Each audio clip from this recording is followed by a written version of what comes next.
बिस्मिल्लाहिर्रहमानिर्रहीम। मस्जिद अक्सा यरूशलेम के पुराने शहर में मस्जिद अक्सा के अहाते का मरकज़ी इज्तिमाई मस्जिद का हॉल है।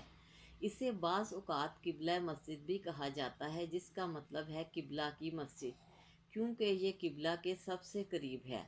मक्का की वो सिमत जिसकी तरफ मुसलमान नमाज पढ़ते वक्त मुँह करते हैं। मस्जिद अक्सा एक मुस्ततील इमारत है जिसका मरकज़ी गुंबद और 4 मीनार हैं।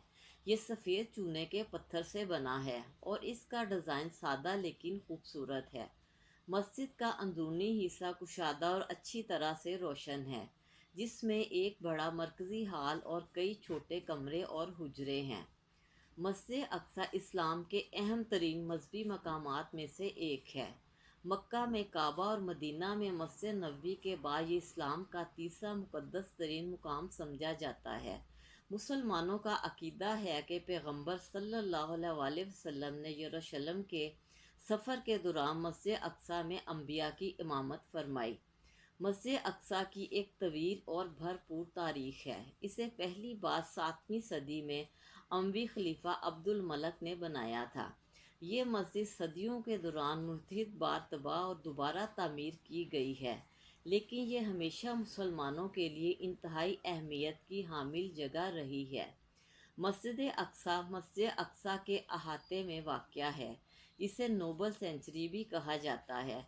ये कंपाउंड दुनिया के सबसे ज़्यादा मुतनाज़ा मजहबी मकामात में से एक है। ये मुसलमानों, यहूदियों और ईसाइयों के लिए यकसा मुक़द्दस है। मुसलमानों का मानना है कि मस्जिद अक्सा वो जगह है जहाँ पैगम्बर सल्लल्लाहु अलैहि वसल्लम ने आसमानों पर तशरीफ़ ले गए थे। यहूदियों का ख्याल है कि कंपाउंड वो जगह है जहाँ पहले और दूसरे मंदिर कभी खड़े थे।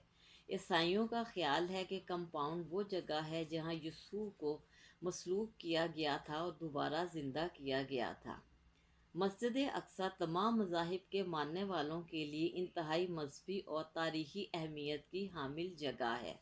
ये अमन और रवादारी की इलामत है और ये हमारी मुश्तरका इंसानियत की याद दहानी है।